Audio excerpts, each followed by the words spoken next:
Welcome back to the Lines College Football Podcast. I'm Brett Gibbons with TheLines.com, and as always, I'm joined by the one and only Kelley Ford. Kelley, welcome back once again. How are we feeling today? We're feeling great, Brett. Anytime we're talking together, we're talking college football, and it's hard to not be in a good mood when you're talking college football. The season's plugging right along, so we say it every single week. Let's keep enjoying it, and we've got another slate of some good midweek games. Brett, this is our final week of CUSA action exclusively. The Conference USA just doesn't have the same rhyme as Maction. We get into Maction next week. So I know we're not exclusively Conference USA, but typically we've had a lot of Conference USA games here midweek. We're going to have one more of those, and then I'm looking forward to next week getting some Maction mixed in as well. But yeah, man, Conference USA looks different than it ever has in the past. You've got some teams that are ineligible, so lots to break down for sure, and I know we're expanding beyond that too. So always fun talking college football. Yeah, we've kind of been a CUSA midweek podcast for the most part, but we did have that one Sun Belt Tuesday game and nothing else that was just kind of randomly thrown in there. Would have liked to see more, I think, of it incorporated, but we'll see as the year goes on. But before we get into everything, don't forget to follow at The Lines US on Twitter. I'm at Road to CFB, and Kelley's work can be found at K Ford Ratings. We'll be here every single week for the remaining bit of the season, breaking down the college football slate as well as individual weeknight games, which, as you said, that's what we're here to do. I love Maction. I really do. But let me tell you, Conference USA has delivered some unbelievable theater in their debut on Tuesdays and Wednesdays. In the first game they were starting off with, I don't know that we're going to get that unbelievable theater in this one. But we have UTEP on the road at Sam Houston State. The home team Bearcats are 3.5-point favorites in this game, carries an over-under of just 36.5 points. That's low even by NFL standards. That might be on par with what we're getting from Iowa in the Big Ten West here. This game kicks off Wednesday night at 8 p.m. Eastern on ESPN2. We're getting really nasty with this one. Real gross. The 127th and 129th ranked teams in points per drive. So if you're a fan of offense, avert your eyes.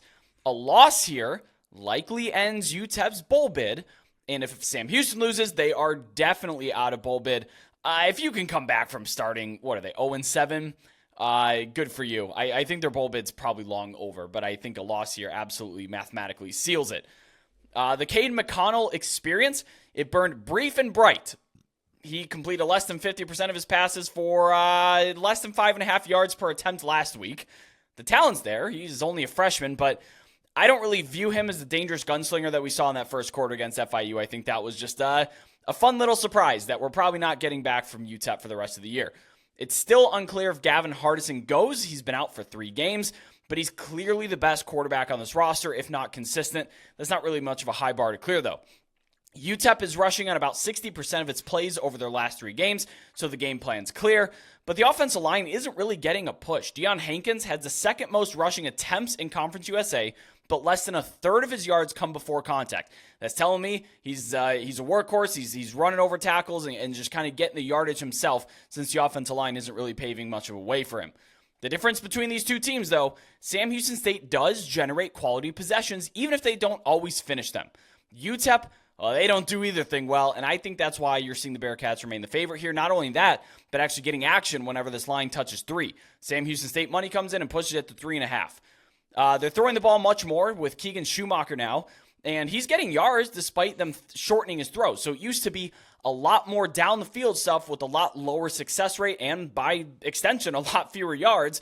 But now they've kind of brought those throws closer to the line of scrimmage. He's letting his receivers get some yak, make some plays, and he's doing a lot better. That's an improvement in the scheme, in my opinion. You're looking at Noah Smith, their top receiver. They're getting him way more involved. Before Week 5 this season, 3 games, he had 11 total targets. After Week 5, he's averaging 13 targets per game, Kelley. So they're getting him much more involved than they were before, and it's clearly working. Even though they're 0-7, the offense isn't as bad as it was to start the year, where it took him 3 games to score a touchdown. They actually adjust his role according to the opponent, which is something you see in very innovative coaches. A lot of coaches are, this is my scheme, this is what I'm doing, I don't care what players I have. Not Sam Houston State. So if you look at his average depth of target, it was only 3.1 yards against Liberty, but the very next week it was 11.8 yards against New Mexico State. So they're looking at Liberty, hey, we're going to try to get you in space. We're going to get you the ball, be an extension of the run game. Against New Mexico State, you know what? I think we can throw you the ball a little bit downfield more. They also move him inside and outside, different splits every game. He's very versatile. I'm really liking what they do with him. But what do your numbers say about this one? Yeah, Brett, you said it's real gross. Yeah, real gross is right here for this one. And just to confirm or clarify, so Sam Houston with their transition to FBS, they wouldn't be going bowling regardless. Oh, that's right, bowl ban. Yeah, Jacksonville State's going to find that one out the hard way, unfortunately. Yeah. James Madison as well. But UTEP, you're right.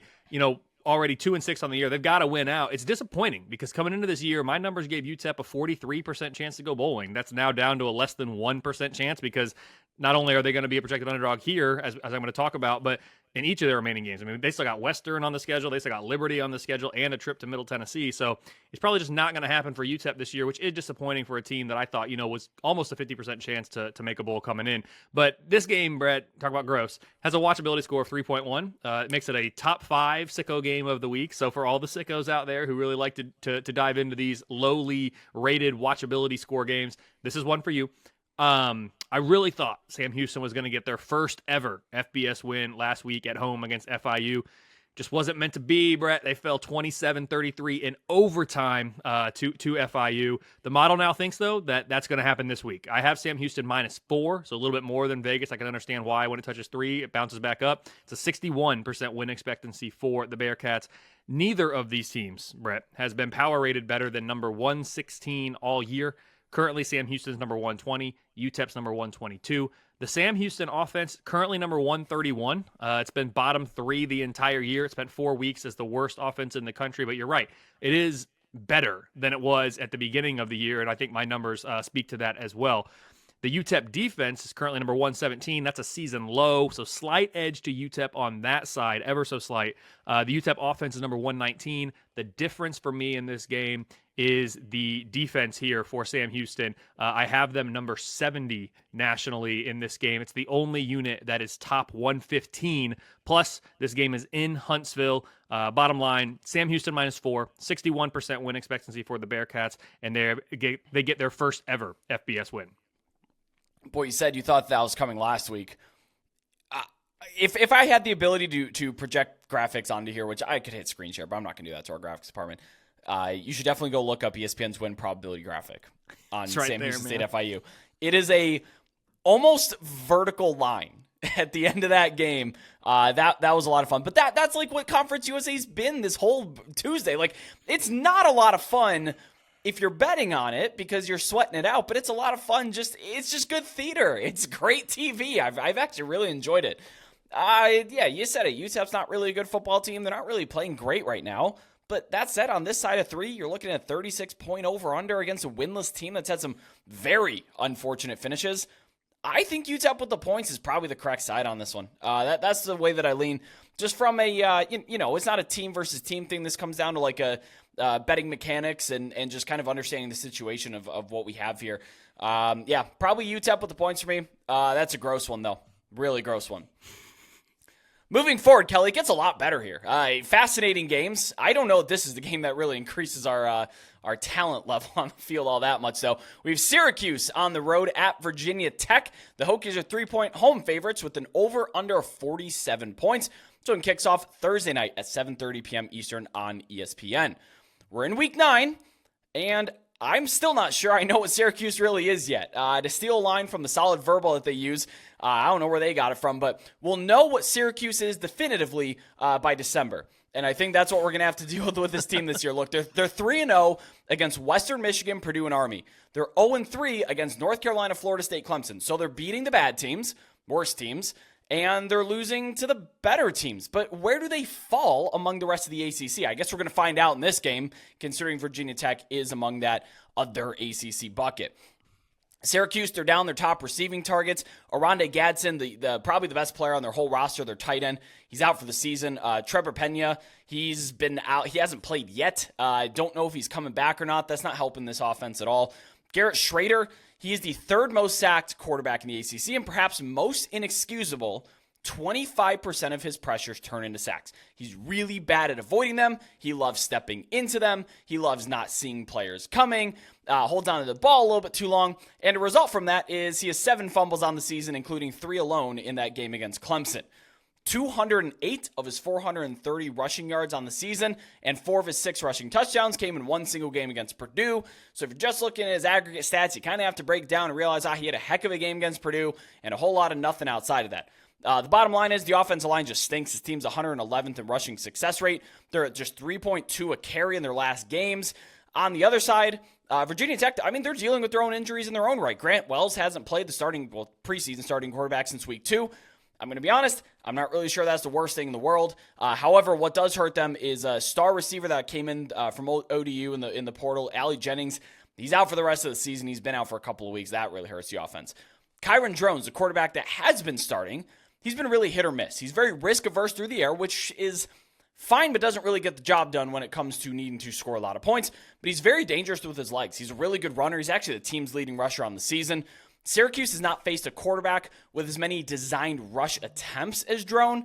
Less than a quarter of his carries this season are actually scrambles. It's a lot of designed runs, gap scheme, counter scheme, zone, all that kind of stuff. Yeah, Brett, this game has a watchability score of 6.7 for me. Both teams should be well rested coming out of their off weeks.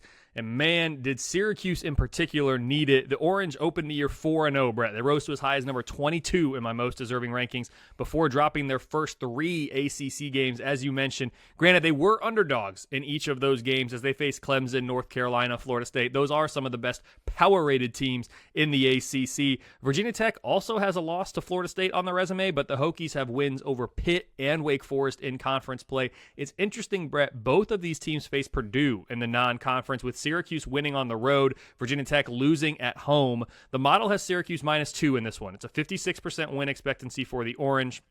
Syracuse is number 46 overall in my power ratings. They have the number 37 defense, and the offense right now at number 60. That's the lowest they've been ranked all year in my model. Virginia Tech is currently power rated a season best, number 64. They have the number 51 defense and the number 84 offense. So both defenses should have the advantage in this game. It's the Syracuse defense, though, that's the best unit in the game. Virginia Tech offense, the worst ranked unit for me. That could be the difference, despite the fact that this game is in Blacksburg. At 2-1 in conference play, Brett, Virginia Tech is still in the conference championship game hunt. With a win, the Hokies would have a 12% chance to make it to Charlotte. You're laughing, but hey, you only have one conference loss. You're still in it. A win would see that their chances rise at 12% to make it to Charlotte. A loss would, confirm the laugh there, and it would probably eliminate them for all intents and purposes. Bottom line, I have Syracuse -2. It's a 46% chance that Virginia Tech stays in the ACC title game race. I'm laughing because it'd be great. I would love to see Virginia Tech run the table and make Charlotte and then just get boat raced by either Florida State or, well, I guess they hung with Florida State a little bit. But we talk, I can't remember what we say on this podcast or what I say offline or whatever, but I remember in particular, I was very excited to when Syracuse got to 4-0 because they got to 7-0 last year. Mm-hmm. And me and I used to do this podcast with our editor, Steven Andrus. We were licking our chops, and he's a Syracuse grad. I was just excited to start fading an undefeated Syracuse team. Never got the option to this year because they didn't get far enough to actually be adjusted enough, I don't think, in the market to be worth fading. But boy, was I excited when Syracuse got to 4-0. I'm going to be honest on this game. I think I lean over the total. Syracuse, they kind of shut down against the top 3 teams in the ACC, and North Carolina's defense has actually been pretty solid this year, in contrast to what they had last year. Virginia Tech, they're hit or miss in scoring, but they do allow their opposition to finish drives efficiently. So I think we're dealing with a really low total in with 2 defenses that I don't think either one is particularly very good, and a couple of offenses that they've shown the ability to score against lesser opponents. I would say both of these teams would be considered, quote, lesser opponents to the other. So, I think I lean over 47 for this ACC matchup here. Moving forward, we have Georgia State on the road at Georgia Southern. The home team. Eagles are 1.5 point. I can never remember who the Golden Eagles are and regular Eagles. I'm sorry, Georgia Southern. Golden Eagles are Southern Miss. The Georgia Southern Eagles are 1.5 point home favorites. There we go. I'm going to say that with conviction.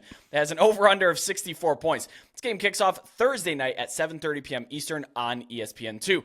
Let me tell you, if you're not familiar with Sunbelt football or Group of 5 football, you may not know this. This is a big-time rivalry. I'm not even talking about just a rivalry. It's a big-time rivalry. Georgia Southern has a saying that says, always Southern, never State. That's their mantra whenever they go into this game. It's a pretty bitter rivalry. On the other side, Georgia State, though, off to a 6-1 start. That's their best start as a member of the FBS. It's actually their best start in program history. Like, how about it here? They've got a pretty good thing going. And as such, they took some pretty decent movement on Tuesday from +2.5 to +1.5. I was looking for +3. I was really crossing my fingers for it. I don't see that happening now. And the over also slightly moved up from 62 to 64 on Tuesday as we're recording here. Georgia State has been doing a really good job of keeping Darren Granger clean. He's been sacked just 7 times so far. It's a top 20 number nationally. The system helps too. It's a get the ball out quick kind of thing. They get the ball to the playmakers on the perimeter on the edge, let them work in space. They do. He leads the Sun Belt in adjusted completion rate, 81%. That's 5th best in the country. He's having himself a really decent year. Georgia Southern on the other side, they're not great against pass. They're 102nd in passing success rate on defense. And I think that's more in line with what they'll be defending against Georgia State. What I mean by that is you can look at the EPA marks. You can look at the success rate marks. When I see a better success rate metric on defense, that tells me that they are not allowing teams to get chunk yards. EPA is where you're talking about explosive plays. Success rate is about methodical. Can you move the football? And they're allowing teams to methodically move the football even if they're capping the explosive plays. Darren Granger is also one of the better dual threats. He has 370 yards and 5 touchdowns, but that hasn't been nearly what he's been asked in the past 2 years. He's really turned it down. It's been a lot more passing than rushing. He kind of rushes on a need-to basis instead of just an all-the-time basis like it was last year. Marcus Carroll in the backfield, the running back, that definitely helps his case a little bit there. He's second in the Sun Belt in rushing yards, over 850 so far in the year. He has 10 touchdowns, 31 missed tackles forced. That's 3rd best in the conference as well. Georgia Southern, I think they've been pretty good against the run. They're 40th in rush EPA allowed. They're a sound tackling team, which is always good, especially when you're looking at these midweek games that can get real weird. One of the most frustrating things is teams that just consistently miss tackles. That's not Georgia Southern's defense this year. Their biggest issue, Georgia State's pass defense is 122nd in EPA per pass on defense there. And they're facing Davis Brin, who has over 2,100 passing yards, the most passing attempts in the entire country. But he does have 11 interceptions, tied for the most in the entire FBS, and 17 turnover-worthy plays, which is second most. 5 picks did come against Wisconsin, but he has thrown 2 each in each of his last 2 games. 4 turnover-worthy throws against Coastal. That turned into 0 interceptions, luckily, but the opportunity was there for him to have more than just 11 picks on the year. He'll give you plenty of chances to get the football back, that's for sure. Georgia State has 6 interceptions on the year, but 3 of them came from corner Gavin Pringle alone. I think it comes down to whether Bryn continues to be careless with his throws or not. We've all seen it. It could be so frustrating to watch teams just turn the ball over incessantly on Thursday night, which could be the case here for Georgia Southern. You mentioned this is a big rivalry, Brett, and I definitely agree. It is. Georgia State leads the series. I had to look it up. Georgia State leads the series 6-3. In my mind, Georgia State will always win this series. Just it's over because both these teams entered FBS at the same time. One of them got their information into EA Sports in time to make the NCAA 14 video game. The other did not. Georgia State was included in NCAA 14. Georgia Southern was not. I wouldn't remember that if not for the fact we haven't had a new version of that game in 10 years. So I remember starting out with Dynasty mode. You're thinking about, okay, what team you're going to be? You're either going to start really good, really bad, whatever. When I decided I wanted to start really bad, it was always Georgia State because they had no FBS history. They had no record on anything, and they were the only team because Georgia Southern did not meet the deadlines, if I remember correctly, that EA Sports had set forth. So, hey, it's a rivalry on the field. Georgia State actually is winning at 6-3. In my book, Georgia State's already won this thing forever and always because they got an NCAA 14. Georgia Southern did not. Brett, really quick to jump in while we're talking about NCAA. I haven't played with Georgia State a lot in NCAA, but do you know where Georgia State plays their home football games? In that game, I want to say in that game they're playing in a dome. Was it the Georgia Dome? Were they playing in Atlanta? Where the Falcons? They used to play in Georgia Dome. They actually moved it to the old defunct Turner Field in downtown Atlanta. They converted it to a football stadium. I did not know that. Turner Field, where the old used to Braves, play. The old Braves, yeah. Yep. Man, no, I did not know that, but I know in that game they played in a dome because, again, I remember that's where I started if I wanted to start at the bottom of it. So, anyway, this is exactly the type of game, Brett, that makes me want to add more criteria to my watchability score formula. As it is, though, this game's a 5.6. With James Madison ineligible for the Sun Belt Championship game, this game's as big as it gets in the East Division this year. You mentioned it at the top. It's a big game in the East Division. It is. I have Georgia Southern -1. It's a 53% win expectancy for the Eagles. Georgia Southern's number 82 overall in my power ratings.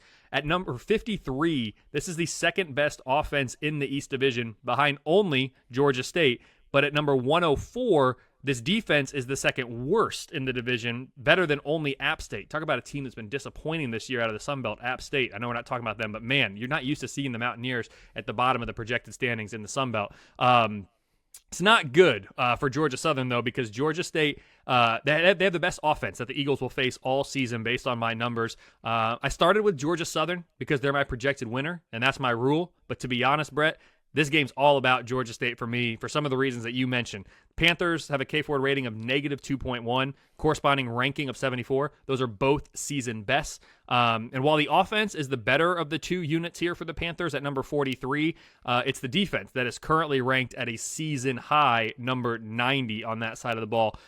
Both offenses should have the advantage based on my numbers. I think ultimately the difference in this one could be the home field that Georgia Southern's going to get here. Control of the Sun Belt East is on the line. A win would give Georgia State a 64% chance to win the division, while a loss would see the Panthers' chances drop to just 24%. For Georgia Southern, their chances to win the East are 45 and 11% respectively, with a win or a loss in this game. Bottom line, I have Georgia Southern -1. It's a 47% chance that Georgia State moves to 4-1 in conference play and really takes firm control of that East Division. I know it's only moved up a couple of points, but man, just thinking about it, since we're talking through it here, over 62 seems like it'd at least be a fun bet to follow along here. But look, I've been all over underdogs last week, this week, and I think I like the underdog here too. Georgia Southern is bad at finishing drives and letting opponents finish drives. That could be, and we're talked about turnovers. That could be a maddening game if that trend continues for both Georgia Southern backers in the betting market and fans. I do have to give a shout out Parker Fleming. I've shouted him out on here before. I get a lot of statistics from him. He puts together incredible advanced statistic previews. He has a points per ECHL, which just kind of boils down to points per quality possession, and that's where I'm pulling those numbers from. So hat tip to @StatsWar on Twitter. Georgia State, they're a lot better at finishing those drives, although I do think this matters a little bit. Even if it's just a smidge edge, but we're talking about a 1.5 point spread here. A win here secures a bowl bid for Georgia Southern. I know you talked about the implications in the conference, in the division, but they also can secure a bowl bid here. And what better time to do it than in front of your home crowd against your rival? But Georgia State, on the other hand, doesn't want that to happen. I do think I take Georgia State here in the game to win outright.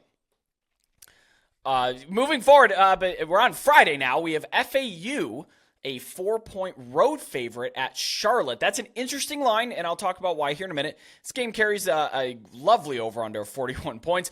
Kicks off Friday, as mentioned, at 7:30 p.m. Eastern on ESPN2. Now, why this line is interesting is because Charlotte actually took a lot of movement on Tuesday. It bumped down from -6.5 to -4.5, down to -4 now at time of recording. And that's because FAU, has been a huge disappointment this year. They have a good coaching staff of who's. Tom Herman's in charge down there. They brought in some interesting transfers, and it just hasn't worked out whatsoever. They're 124th in points per drive, 101st in scoring. But really, it's been worse than that if you dig behind that. They put up 42 on FCS team Monmouth and then 56 on USF. But otherwise, they have not scored more than 2 touchdowns in a single game. Like I said, Casey Thompson came in. He was interesting, but he's out for the season. I do think that hurts them. Although, I thought their offense would still be able to exist a little bit more because they have Daniel Richardson, the old Central Michigan quarterback, is now their stand-in starter, and he's a lot of starting experience. But, hey, it just hasn't worked out. Running back Larry McCammon, he was a 1,000-yard rusher for FAU last year, but the opportunities and efficiency have both dropped this season. The offensive line is getting no push. Get this. McCammon is getting 1.2 yards per contact, or yards before contact per carry. That's one of the worst numbers for a workhorse back of this caliber in the entire country. Charlotte, on the other end, has been really solid defensively. They're 34th in rushing success rate allowed. The front seven is particularly good. You even saw them give Maryland fits earlier in the season, if not only for the first half or so. They have 4 Power 5 transfers in that unit, and that's going to help you a little bit when you have Arkansas, or Alabama, Ole Miss, and Michigan caliber, and Georgia Tech caliber players in your front seven going up against the rest of the American. But Charlotte has absolutely no offense to speak of. We're talking 126 in points per quality possession. That is second worst in points per drive, 125th in pace. I mean, it's like they're not even trying. They slow the game down and hope you make a mistake, and that makes for some really tough football to watch. And that's why we have a 41-point over/under. And Kelly, I love this level of college football. This is my stuff. Like these weeknight games between these two Group 5 teams is what I absolutely adore about college football. This might be a tough game to watch, though. You do love this level of college football, Brett. The G5, the FCS for that matter. Do love FCS. You're all about it, and no one can take that away from you. I agree with you. This one might get a little tough to watch. Has a watchability score of 4.2, so it's not great. And we can get some good games out of the American with some good teams. These two are struggling this year. I have Florida Atlantic -3. It's a 58% win expectancy for the Owls. You mentioned it. At 3-4, excuse me, it's been a disappointing season for Florida Atlantic. The preseason chances to go bowling, 75%. That's fallen to just 48% currently. Projected regular season win total, it's fallen from 6.5 to 5.4. Currently, FAU's number 93 overall in my power ratings. They have the number 81 defense, number 108 offense. Again, you got Tom Herman there. Like even if you don't have the players that you want or that you need to do things, you would think just from like a coaching advantage, from a schematic advantage standpoint in the American, they would have that, and it just hasn't panned out that way. Charlotte's coming off a somewhat surprising win at East Carolina last week that helped the 49ers season really get back on track, at least relative to my preseason realistic expectations. Charlotte's current power rating, -11.8. It's actually a season best. Their defense rank is number 84, but the offense is a season low, number 129. You mentioned it, right? It's really bad on the offensive side of the ball, bottom 4 in all of FBS. Therefore, both defenses should have the advantage in this game, but it's Florida Atlantic. Even though they're having a great year, they have the best unit in this game. The Charlotte offense is the worst unit in this game. That, to me, could make the difference. I know this game is at Charlotte, but still, just the talent discrepancy should be enough for Florida Atlantic to get it done. Bottom line, I have FAU -3. It's a 42% chance that Charlotte gets to 500 in conference play. I had to look this up, and we've talked about FPI in here. It's not without its merits and its flaws. But one thing I do like looking at is their strength of record, and I'm a little surprised to see Florida Atlantic at 97. Their strength of schedule is 98. 95. I'd expect both to be a lot worse than that, to be honest, especially with, and I know that it doesn't take in relative to expectation like your metrics do, which is why I care about yours far more. FAU just coming, it's just bad. It's a bad year in Boca. Most deserving FAU number 89, Charlotte number 110. That's where my overall resume ranks are for both these teams. Yeah, and a 41-point total is very low. I still think it may even be too high. I mean, you saw Charlotte claw to that 10-7 win against East Carolina, and East Carolina's a little bit better. Maybe I don't know if they're a little bit better than FAU on offense, but it's not that big a difference, to be honest. So yeah, I think I lean under here. Both offenses stink. You're talking about Charlotte's pace and defense. It's enough to drag this game to an absolute halt. So that's the way that I lean on that one. But hop on over to our Discord server where you can connect with over 4,000 sports betting fans and get live updates on our college football channel. There you can join a sharp and active community. And don't forget to subscribe to Lines on YouTube for weekly college football odds and betting videos all season long, just like this one. Subscribe to us on your podcasting app of choice, be it Spotify, Apple Podcasts, Google Podcasts, whatever you're using these days. And drop us a good review if you like the show. Also, you have been great about letting us know down in the comments what side you lean on in these games. It's been a growing comment section down there, so keep on plugging away, whether you agree, disagree, whether you want to take pod shots at Kelly's model, whatever you're doing there, the comments that he definitely won't see. But Kelly, before we close up shop here, can you please plug where everyone can find your work? I welcome the comments, Brett. Look forward to reading them. Yeah, you can find my work on X at KFordRatings, the website, kfordratings.com, and then also over at thelines.com, writing a couple articles every single week. So I'm excited to be a part of the team and enjoyed it a lot this year and looking forward to finishing strong as we charge towards November, which is just crazy. But it's been a fun ride, and I look forward to finishing out this year. Yeah, and speaking of November, Kelly, it's almost bowl confidence pool season. We'll get there. We'll get there. We'll cross that bridge when we get there. But thank you so much as always for watching. I'm Brett Gibbons. That's Kelley Ford. We'll see you all next time.